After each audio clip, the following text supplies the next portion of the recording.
right. Mike. Welcome everybody to another edition of Convos with Bishop. As you guys know, my name is Marvel Bishop. Appreciate everybody for listening to the YouTube viewership, to everybody who's rocking with us. Happy, what day is it today? It's Tuesday. And as I always say, today is a great day to have a great day because I have the pleasure on sitting with award-winning mixologist, bar owner, and even though I've only met him since last week, he just seems like a special person, Mr.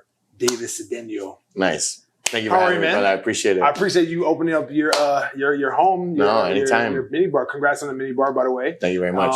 It's a pleasure to definitely see people of great stature to pretty much open up something of their dreams and, of their passions, basically. I mean, you can probably even attest to, like, it's not easy opening up a bar at all, let alone anything when it comes to hospitality, because everybody's trying to do it. You know what I'm saying? But before we even get into that, I want to thank Mr. Sexton Garcia for the connection. He's a mover and shaker already. You're next on the interview, sir. So award-winning mixologist, overall dope human being as well. But back in your day, I was doing some research on you, and nice. You used to be a cop. Yes, back in the day. Talk about that. For the state of Florida. Really? Okay. Yeah, it's a long story. Long story short, it's a gift and a curse, right? Okay. I was gonna say probably, but by far it's the worst job that I've ever had in my life. Really? Okay. But I learned so much from that job that's applicable in hospitality. Ironically enough, that I was able to deal with the worst things that hospitality has to offer before I even got into the game. Dealing with drunk people, intoxicated people under the influence, dealing with assholes, dealing with just life as it comes at you. You know what I mean? Because to me, the bar is the one place in life where everybody wants to be the same. Nobody wants to be everybody comes from the same purpose. They all want to have fun. You know what I mean? It doesn't matter if you got $100 in your pocket or if you got $0 in your pocket, you're still coming to have a good time. So that career showed me a lot, and it actually led me to Miami Beach, which was how I ended up in the hospitality industry. Okay, well, talk about it. Yeah, please, we're here. I ended up moving to Miami Beach, and then I met the guys from the Broken Shaker before they had opened, while they were just a pop-up. Good friends of mine. They basically exposed me to hospitality and then showed me how to operate and how to start from the bottom. A lot of the things that you got to do in life, and hospitality is no different. You got to start from the bottom and you got to make your way up. So with these guys, they taught me how to do the most minute things that now, being an owner of a bar, to me are one of my top priorities, because you realize that everybody is an important cog in the machine. The bartender is just as valuable as the dishwasher or the bar back or the busser, whoever's maintaining the machine. They're all equal pieces and they all have to work in unison, So luckily they taught me all those steps, starting from my first job in hospitality was literally food running and taking out trash and cleaning the bathrooms. Really? What I mean? How long ago was that? That was about 8 years ago. Okay. That was about 8-9 years ago. Obviously I walked into the building hey, in my own personal mentality, I was one day I'm going to be a boss and I'm going to have my own thing and operate my own business. But in life, you realize the more you know about things, the better off you are. So, and the more confident and the more skills you have to operate that. So that's the route I went. So I owe a lot of my success to those guys. And then just working through Miami. Miami has blessed me so much. That's why one of my main focus is always trying to give back to Miami and try to and teach people new sets of skills and give back to the city that's given so much to me. Yeah. It's been great for me. Everybody I've come across has always blessed me with something, you know what I mean? Even the good and the bad. When the bad things happen, I learn even more than when the good things happen, So I'm blessed. Miami's been good to me, and I just want to pay it forward. So one of the things that I've realized about you is that you have a really good knack for reading people. The reason why I say that is because just last week we met each other, and you have been nothing but a hospitable force to me in my life. As far as us doing the interview, opening up your doors, you giving me the key to this place. Now for that, you have to have a lot of discernment and a lot of trust just by looking at people. You got to have like that gut feeling. So I would imagine you've learned that skill and time and time again with dealing with different people when you used to be in the force, right? Yeah. Obviously that's like the precursor. That's Yes. kind of like grade school. And then the bar is the university in life, you know? The bar is an interesting dynamic because, like I said before, it brings so many walks of life into one place that you have to be able to separate the real from the fake without changing your perception on how you operate your business. Okay. You know what I mean? Because especially in Miami, you know, people come in here with like a rent-a-car Rolls Royce and then with 4 model girls that they met on Instagram and everybody's like, oh, this guy's a baller. Yeah. You know what I mean? And then funk. Exactly. And then they stiff you with the bill and then it's kind of like all bad vibes. You know what I mean? So it's very important. And to me, it's very important to stay true to what you are and what you want to do. You know, we have a very open door policy. We're not discriminatory against anybody. Only thing we discriminate is people that don't want to party. Yeah. You know, and it's like... And bad vibes. You know, and that usually go hand in hand because people that want to show out don't necessarily want to have a good time. Like we want the supermodels and the millionaires, but we also want the local artists and the local guys that work at the skate shop and at the bike shop to also partake in this thing that we have because we made it for the people. You know what I mean? I would imagine that making sure that being the great facilitator of good vibes is actually the forefront and making sure people are coming here should be it, because this is not your normal bar. Absolutely. You know what I'm saying? It's called Minibar, but it's actually a small bar. When I came inside, I was like, oh my God, this is as intimate as it gets. You know, so was that on purpose? Yeah. So the original concept of the Minibar with my partner Flip was to be a small mini bar inside the hotel that actually took place of the mini bars that you would get in the room. So we originally came out with all the cocktails with the little 350 mLs mini bottles that you would get into the mini bars and make cocktails with them. Unfortunately, Corona kind of shut that production down because those costs for those bottles went out the roof and most people stopped producing them because they were having problems producing the big bottles. So they said, let's scrap that. Let's just go with the big bottles. Yeah.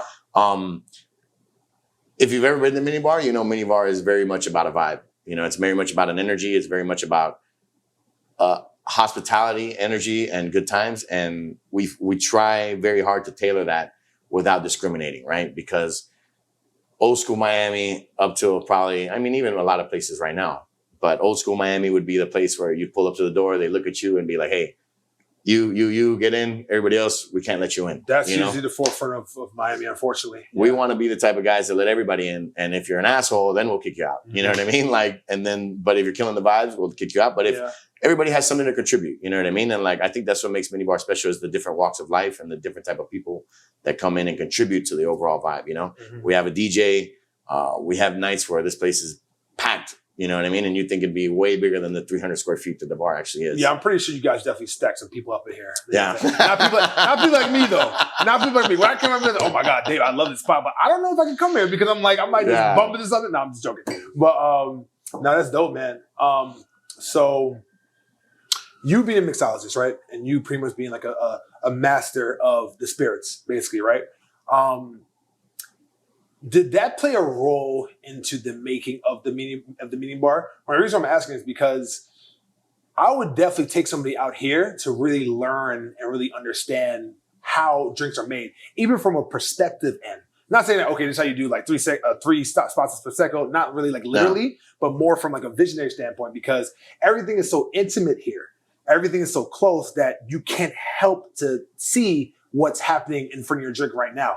When you're in bigger bars, you're kind of like away from it. You're yelling like, "Oh, let me get a Jack and Coke." Here, not really. Like, you're pretty much face to face with the bartender.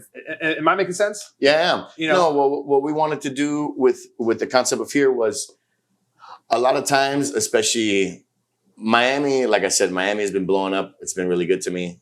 Miami is an awesome place in hospitality right now. It's blowing up. There's a million and one talented individuals in Miami that are way more talented than me, that are way more hardworking, and they put in work to put themselves on the map, But mixology used to be one of those things that people would hear and they'd automatically think bow tie, jacket, a guy taking 30 minutes to make a drink, and then you're sitting there waiting like, all right, this is cool, but I have one drink in an hour.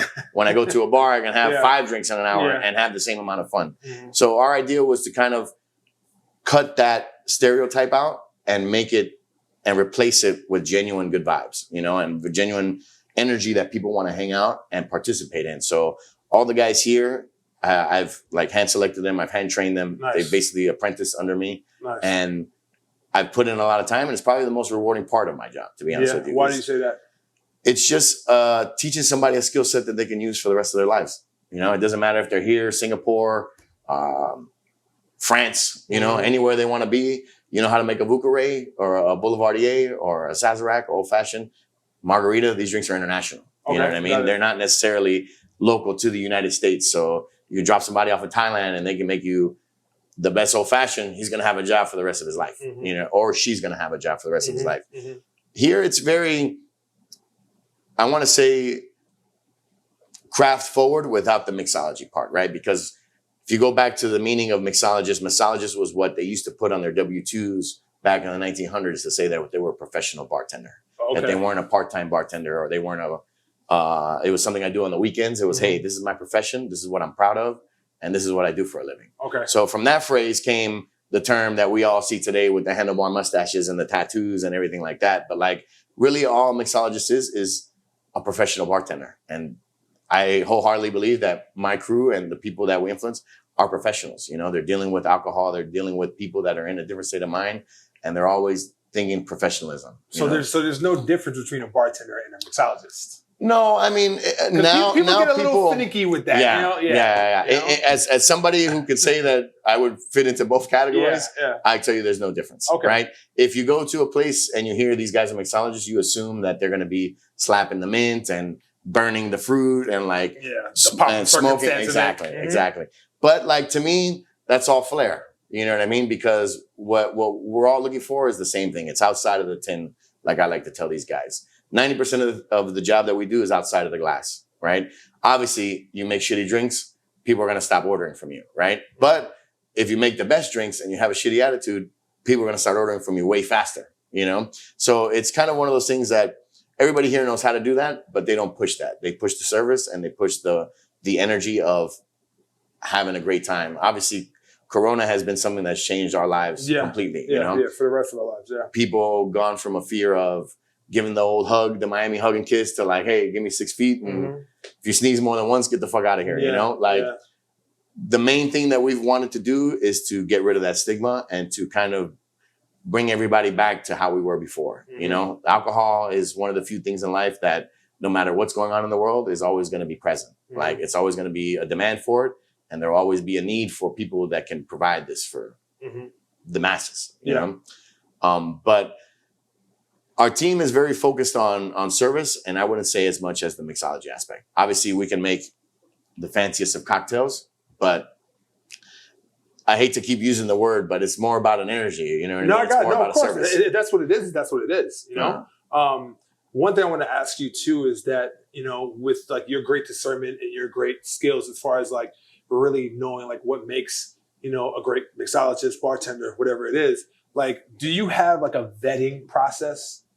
Yes. From an owner standpoint. I do. Okay. I do. Would you care to share that? Yes. Or lightly? Lightly. Like, you don't want to give all the I got you. away, I understand. I would say I hire based on personality, not on skill set. That'd be the shorthand version of it, right? Okay. Because like anything in life, you can learn it, right? You don't know anything about mixology. Not a damn thing. You give me a little time with you and I can teach you. Okay. I can show you everything that's in my mind. I can show you. And you could possibly even be better than me, which is what I want when I show somebody, right? When I teach somebody, I want to give them as much information because I want them to be better than me. Like, you can't teach a good personality. You know what I mean? Like, if somebody's an asshole, if somebody doesn't know how to talk to guests, if somebody doesn't know how to deal with everything that's going on in a bar atmosphere, it doesn't matter if I teach them how to make the perfect drink every time. You know, like, they don't have the main part that it is to be a mixologist, bartender, whatever you want to call it. You know what I mean? It's funny because most people don't think that way, but to me, I found that it's the unguiding truth. Yeah. You know, like you get so many people that come in here that have been working at Jane's Beard or Michelin Star or World's 50 Best. You get them behind the bar and you're like, I'll go chill at Flanagan's with the guy at Fridays before I go chill with this guy or girl. You know, like, because it's It's more than that. It's more than the glass. Isn't that like the big misconception? Just because like you have a Michelin star, if you have an award, or if you have you came from like a high prestigious like restaurant or bar, then you're considered one of the best. Yeah. Like not necessarily, right? You could maybe be the best skill wise, but you can still be a shitty ass person. Right? Yeah. And I do think that as far as like, I think one of the biggest things that a lot of bars are missing is culture. I agree. You know? I think no disrespect to any of those awards or any of the guys that win those awards, but like many things in life, when you reach the mountaintop, you become complacent.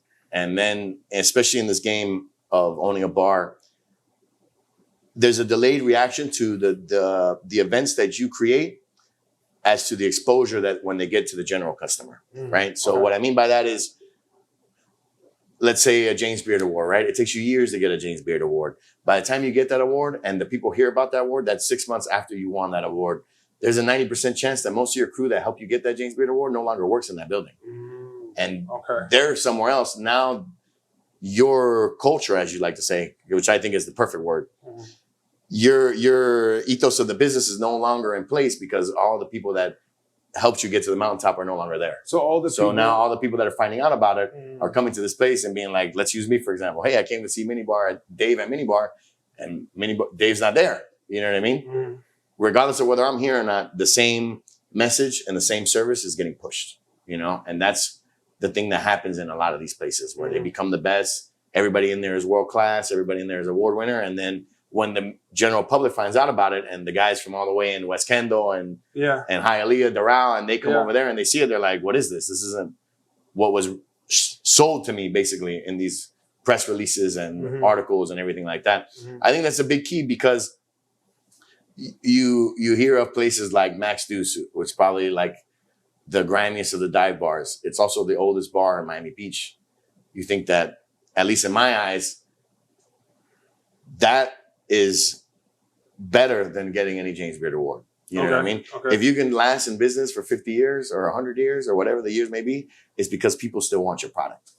People still want to be in your environment, and people still want to be able to be in your area and feel your aura, you know? And if they're able to do it with no James Beard, no Michelin star, like to me, that's better than getting that. But isn't that like unheard of? Like what's the average for the most part years for a bar or restaurant to last? Isn't it like what, 2 years or so? Most people say that by the third year, you're either making money or your doors are closed. Shit. So like you're either turning a profit or you're out of business with on the hook for all the debt. Now it is something that takes time, right? The first year of Minibar that we were here, you wouldn't believe what Minibar is today compared to that first year, right? It was long nights of us here by ourselves, us going all over town, doing all these takeovers and pop-ups and parties to kind of push the word. And everywhere we'd go, we'd be like, hey guys, Minibar. And people would be like, oh, what is that? I'll give you a prime example. There's a chef named Jose Andres who owns a restaurant in Miami called Minibar. When we started, we would go all over town. Hey guys, Minibar. They'd be like, oh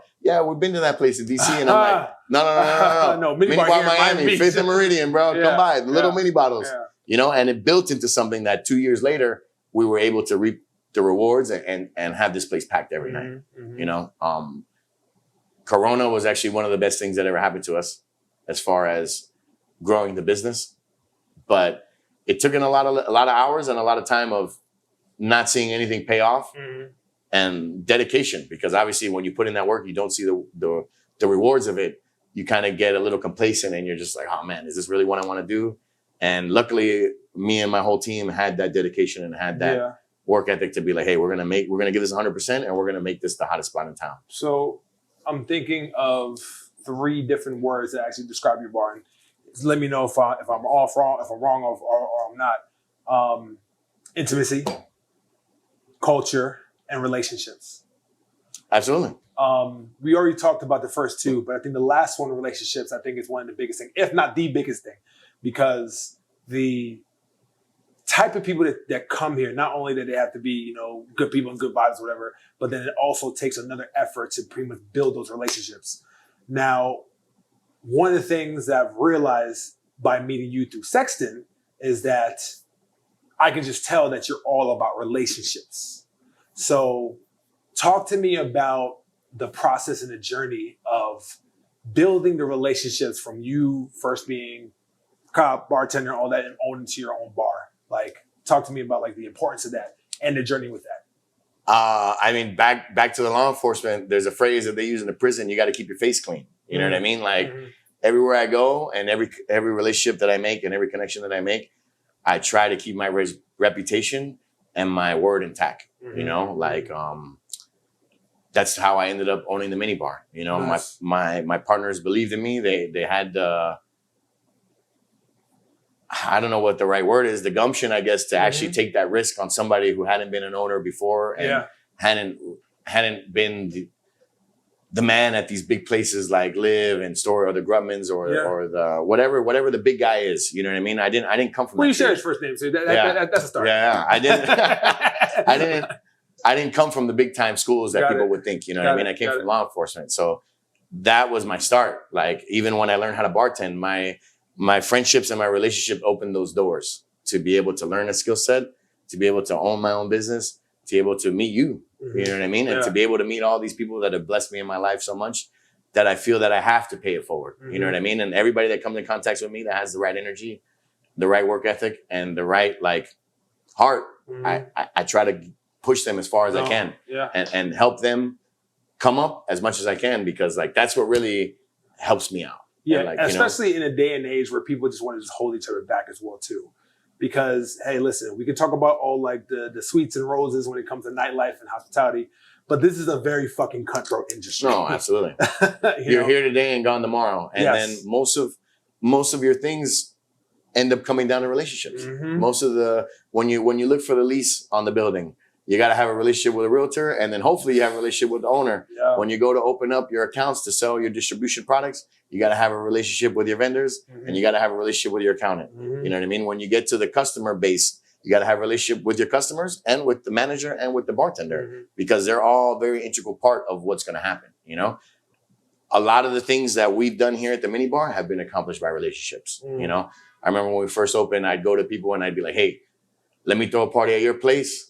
I want to make you get paid. Don't worry about me getting paid. I just want the exposure. I just want to put my name in the light and say, hey, Minibar in Miami, 5th and Meridian, come by."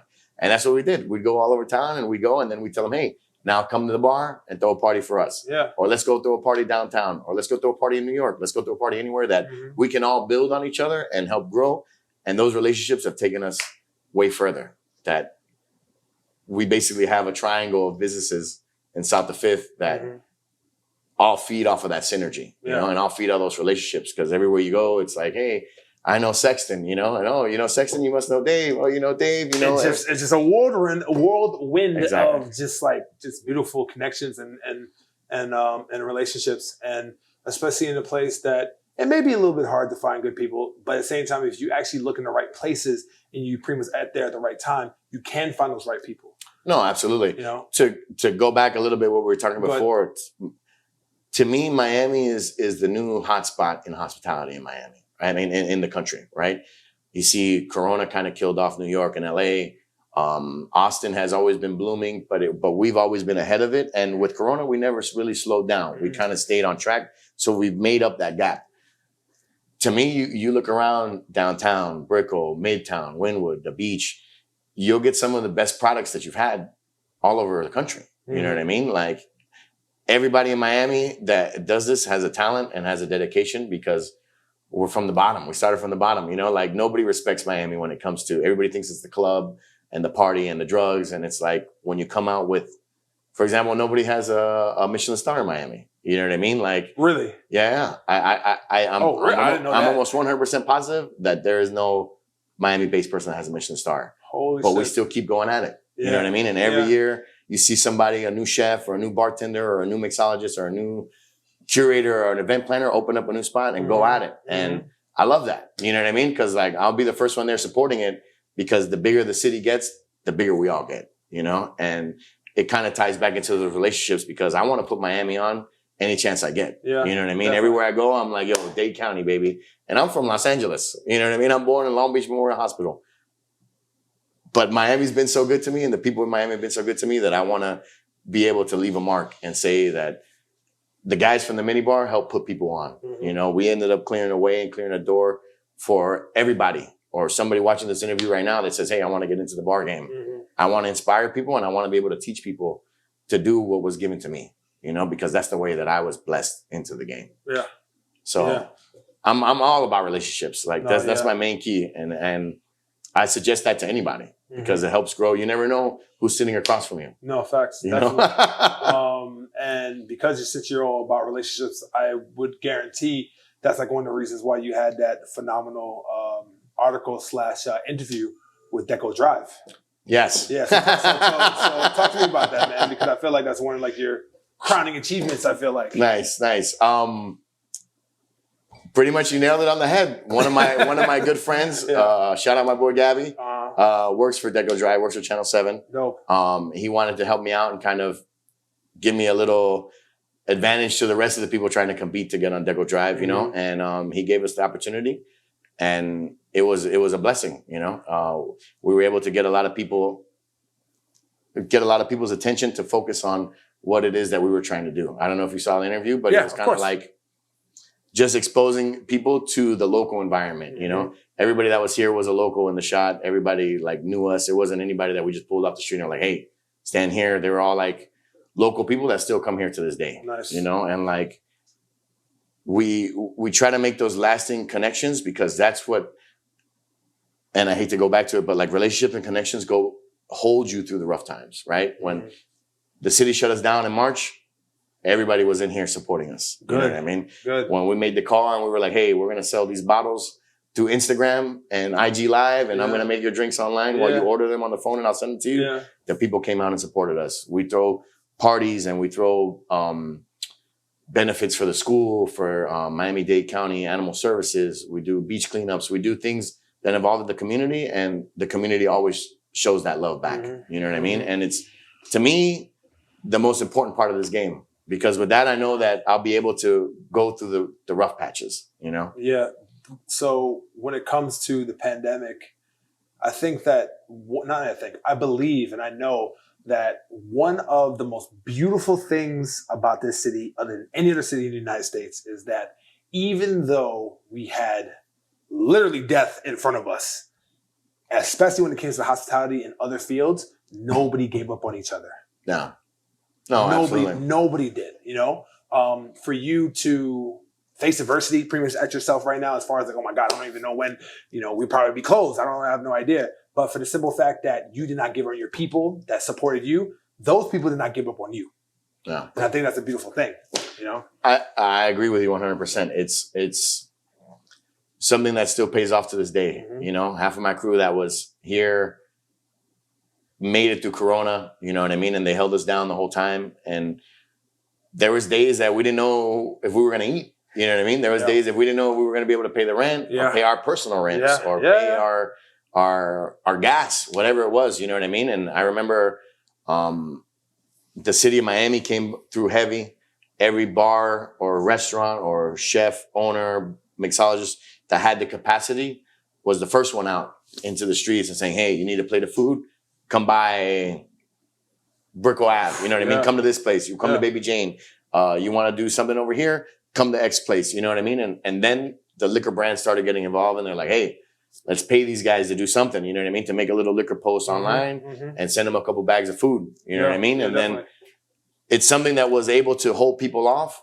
All these little things that people started contributing to each other was all for the love of the community. You know what I mean? Like, and to me, that's something that the people that went through that, I will remember that, you know, and they'll be like, hey, when everybody was closing their doors on me, these guys held out an open hand and pulled me out of the shit, you know, because we closed from March to about August. Oh, wow. Yeah. We were closed for about 5 months. 5 months. Yeah. And it was rough. You know, I actually took over a spot in Brickell in the meantime, just to keep my mind busy, you know, rebuild the bar and stuff like that. Yeah. But it was something that affected all of us and still affects us to this day, you know? And I like to think that we made it out on a brighter note than a lot of people have. And we wanted to continue to push that forward, you know? Because like, I think in New York was the mecca of hospitality for years. I threw a party in New York 7 months ago and the city was dead. Yeah. It was a ghost town. You couldn't go anywhere. You couldn't party. Everybody was out home by 11 o'clock. Yeah. And it was like, I thought this was the city that never sleeps. I'm originally from New York as well, too. And my boys was over there. They tell me, like, yeah, it's not the same, man. Even now, when it's like things are kind of normal, it's still not. It's crazy over there. But that's why I love Miami. You know what I mean? Because Miami, it'll always be the same, you know? Yeah, definitely. So, got a question for you. For anybody that you see that is pretty much growing up and like pretty much taking the same path as you as a bar owner, what are the things that you would tell them to do and to stay away from? Like, what advice would you give them? I would say the biggest thing is don't let anybody tell you otherwise. You know what I mean? Like, if you have a vision and are determined and you're willing to put the work in and willing to make the sacrifices, because there's a lot of sacrifices that I've made to be in the position that I'm in. You know, I've gone many late nights, many nights not seeing my family, many nights being solely dedicated to the bar, and it paid off. Yeah. It could have not paid off. You know what I mean? It could have went the other way, but I still did it because I still had the vision. Yeah. Don't let anybody tell you any otherwise. You know what I mean? Like, if you want to do it and you think and you know in your heart that it's something that you want to do, go out and do that shit. Don't let anybody stop you. You can get a loan, you can get partners, you can get money, you can do whatever you want in this life. That's the beauty of America. You know what I mean? Like, I'm a prime example of that. When I was exposed to the hospitality industry, I was in law enforcement. Never in my wildest dreams would I thought that I'd own a bar or be a bartender or be a server or be anything. And I ended up killing it. I ended up crushing it, you know, congrats on that. Thank you. I appreciate that. With just the determination and the work ethic. You know what I mean? On the things that I would say not to do, this is very Miami specific. Don't get involved in the Miami bullshit. You know what I mean? And when I talk about that, I mean the drugs, the late nights, the bottles, the clubs, the women, the guys, whatever your cup of tea is. You know what I mean? Like, all those things are distractions. Like, when you become a bartender, especially a good one, your popularity increases from nobody to somebody without having that cash flow, right? Because a lot of these guys are popular because they have the cash. So bartenders, usually when they go out, they don't pay for nothing because they're serving somebody that they served before, or their homeboy that works, or homegirl that works here. In the biz. That in the biz love. Yeah. I can drink for free and get drugs every night of the week if I wanted to. But I know that's not conducive to my life. You know what I mean? I know being in the flicks and being in the VIP lounge and hanging out with the artists and everything is cool for a second, but it's not conducive to my grand scheme, you know? And like, balance is the hardest thing to find in the hospitality industry. So in order to have that balance, you have to be mature enough to say, hey, I know this is going to be a great time. I know this is probably going to be a night that some people will never forget, but I got to go home and go to sleep because I got to be up in the morning to go open up this bar. You got to be up in the morning. You know why? Because you have to create the culture and also create the business as well too, to create those memorable moments forever. Exactly. I think one of the main things when it comes to hospitality for people who want to get advice is that do not try to live in the now, but live in the later. Exactly. You know, like, stop worrying about short-term satisfaction and short-term, like, instant gratification, and really understand, like, the foresight you need to have in order to build something that will last forever. Yeah. Because I've known so many people, David, that I worked at. I told you I used to work for David Grutman, that story, where I literally saw people who I used to work with, doing security, bottles, bottle waitressing, you know, busters. They literally lose their shit, lose their lives, honestly, because they get caught up in the storm of nightlife. You know, going to after-hour spots until 7, 8 a.m. I love those after-hour spots, but you know, you gotta listen, bro. But you gotta have some type of like discipline to be in this fucking industry. Exactly. You need to. It's hard, right? Because temptation is a motherfucker. Yes, bro. You know what I mean? Yeah. And when you go up to somewhere, especially in Miami, where you look outside, everybody's beautiful, everything is beautiful, everything's a good time. Yeah. You literally could get sucked in that, and your whole reputation could be ruined in a matter of a week, a month, a day. Yes. You know what I mean? You go outside, you do something stupid, somebody sees you looking stupid, and they're like, hey, I don't want to do business with that guy, you know, or that girl, or that woman, whatever it is you want to do, you have to represent yourself in that full time, right? And there's been plenty of times that I've been like, hey, I know that this spot will probably be better, but I'm going to bring everybody to Minibar on my day off and come in when I'm not around to create this impactful memory that creates a genuine connection with the people. You know what I mean? Like that's the main thing. If I could sum up like my ethos in one line, it would be to make an impactful memory in the community. You know what I mean? And I want everybody to do that every time they come in, because then that leads to the situation that we're in now, that people, when they want to party, one of the first names that come out of their mouth, at least in the Miami Beach area, is, hey, let's go to Minibar. You know, before it wasn't like that. And that takes time, and it takes a culture, and it takes discipline, right? It takes all these things to kind of get together. And it's not only me, like I'm definitely not the only reason why Minibar is popping, you know, and I'm just as important as my team, and my team is just as important as me. You know what I mean? And my partners and everybody that collaborates with this project and puts in effort is equally as important, and equally puts in energy that is reciprocated out to the community. You know what I mean? Like you walk in here with any one of these bartenders and you see these random people walk in and say, hey, Omar, Layla, Brian, Ruben, whatever, whoever's back here, and they have that connection already. They don't know who I am. They don't know that I'm the owner. They might see me in the suit, standing in the corner at 2:00, but it's okay, counting the money, making sure the money's going in the register. But they don't know who I am, but they know my product. You know what I mean? And everybody that's behind that bar delivers that product.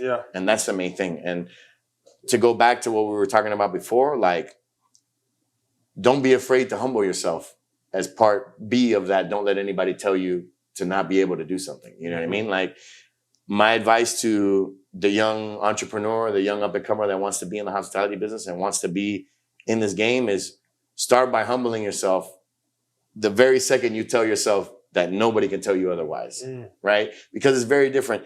I'm not going to say I'm hard-headed, but when I want something, I'm going to work towards it and I'm going to get it. But I also am humble in the fact that I know that this skill set that I have was taught to me. This game that I was put in was taught to me. These connections that I have were taught to me. So I have to teach them back. You know what I mean? And I have to humble myself to know that the game goes on with or without me. Like, I can be here today, gone tomorrow. The Minibar may continue. The Minibar may die out. But Miami Beach will still keep rocking till the end of time. You know? And everybody that I do business with, and as you'll come to know, like, I humble myself to do what the essence of hospitality is, which is to serve. You know what I mean? Like, we're in the service industry. That's what I tell these guys and girls all the time. It's like, if you can't serve somebody, if you can't humble yourself to the point of service, then you're no value to us. Because the reason you make all that money and the reason you make those good tips and have the connections and go everywhere and drink for free is because you humble yourself to serve. And that's something that not a lot of people can do. You know, like, and it's not something that it's like, hey, I like you, so I'm going to serve you and put you first. It's no, you're the biggest fucking dick, asshole, bitch, whatever it is, but I'm still going to serve you. Oh, you know what I mean? Like, And that's probably the hardest thing to do here. You know? Ego is definitely something that I've definitely seen people who I've worked with, or I've definitely seen other occasions, other places, that has literally destroyed them because they can't get over it. Bro, you probably know, but like, you know how many times I've gotten yelled at, I've gotten screamed at, I've gotten, especially in security working at Story, fights that I'm not even supposed to be in, got slapped. But I will tell you this, if I did not just crush my ego and basically understand the foresight and understand the vision that I had, I would not be talking to you right now. I'll probably be somewhere else, or maybe not doing this, or maybe not being in nightlife and not doing concierge, because I am, like my ego and, you know, like my pride just oversaw everything. This oversees the bigger picture, which is not good, depending on what you want to do. You know what I'm saying? No, I think Miami, especially more than ever, has become a collaborative community. You know what I mean? Like, for example, you're one of the few people in my life that I've had to look up to speak to. You know what I mean? Yeah. But I feel your energy. I feel what you're on, and I know what you're trying to do with not knowing you. So I know that we could collaborate. You know what I mean? And I have noticed your humbleness. I noticed the fact that you want to serve Miami and put other people on, and turn that up, put you on. You know what I mean? And that's what I'm about. Like, I want people to grow, you know, because 10 years from now, we mentioned Dave Grubman. You know, Dave Grubman's the man, but everybody falls off eventually. It's not because he's not talented. He is the man. He'll probably be the man, but there's going to be a new man. It's the order of life. 20 years from now, one of the three of us in this room might be the man. Yeah. You know what I mean? Or we might not be nobodies. Yeah. But that connection that we made, that relationship that we made, will at least open the door for something else in the future. No, definitely. You know what I mean? And I know, like, I know real when I see it. You know what I mean? And that's one of the things that I only bring those people into my circle. You know, so when I talk to you and when we had that connection, I'm like, all right, let's do it. You know what I mean? Any way I can help you, I'm here for it. Anyway, I know you can help me. I know you're there for it. So like, that's what I try to do with everybody. You know, we have connections in all these bars, countless bars, Miami Beach, Brickell, Wynwood, that these are my people that I worked side by side with them at one point, or we didn't, but we've put in so much into Miami that we are connected by it. You know what I mean? Yeah. And we only want to see each other grow. Yeah. You know, and that's the biggest thing for me. When I train these guys and when I train the managers and the bartenders and the busters and the barbacks, like the first thing I tell them is, I want you to be better than me. You know what I mean? Because what the world already has enough Daves. You know what I mean? Like it doesn't need another Dave. It needs another individual. It needs people that are going to make their impactful mark. Yeah. And what I've been taught has been known since the beginning of time. It's nothing new. Mixology isn't anything new. They've been doing mixology since the production of alcohol. Yeah. You know what I mean? They say that even the Egyptians, when they used to make their wine and the little things, they used to drink it with something else. That's mixology. You know what I mean? Like, we're not reinventing the wheel here. But what we are is going back to center with the wheel, if that makes sense. Because the center of the wheel is humbling yourself in service and providing that impactful memory in the community so that everybody knows where to go and where to have a good time. Yeah, man. You know? Well said, man. Well said. I think that is actually it. I'm trying to think of anything else I want to ask you. No, I think that's it. I think to wrap up, honestly, because this has been friggin' incredible. Any new projects? Anything that's happening in the pipelines that you're able to share with your journey? Yeah, we just opened Editor Pizza across the street. Yes. You were there? Oh, absolutely. Phenomenal food. Appreciate it. The pizza, the pasta. Nice. I had the lasagna, not the lasagna, the Alfredo, the fettuccine bolognese. Yes, that's a good one. And I had the pepperoni pizza. That's a good one. Fire. We have the Orilla Steakhouse on 5th and Euclid. Okay. That's been around for about 2 years too. Cool. We're opening up some more spots up in Miami Beach, downtown. Always hustling. I think the main thing in this game is you're either growing or you're dying. You know what I mean? It's like a plant. Plants don't stay stagnant. You know, they're either growth or they're dying. Yeah.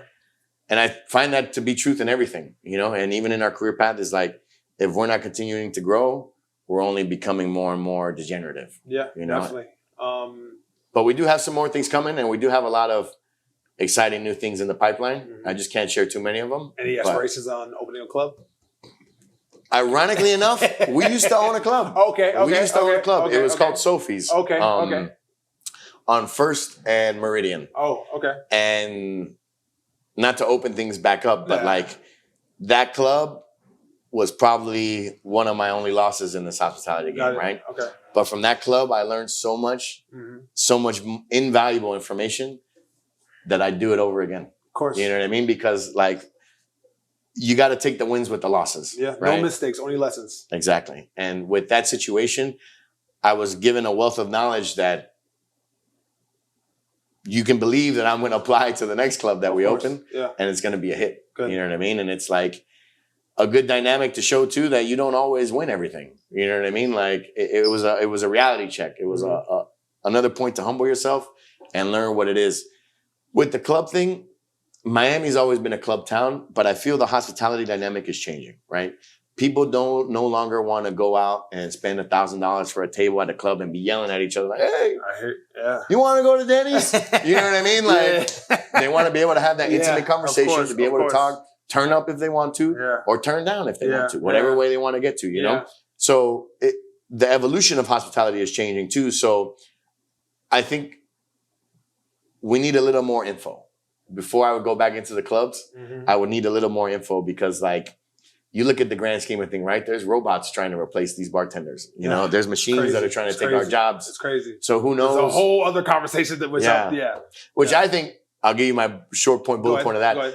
I think that'll be better for the hospitality industry because now it's a premium on service, right? When you want to, instead of talking to a robot and beep, beep, beep, when you want to talk to somebody, now there's a premium to that because you can't get that all the time. Yeah, exactly. Now it's going to separate the good from the bad. You know, it'll cut out the ones that aren't good at their jobs, the ones that are good at their job, but it's going to create that. But that's a whole nother topic. Yeah. But I think right now, my main focus would be bars.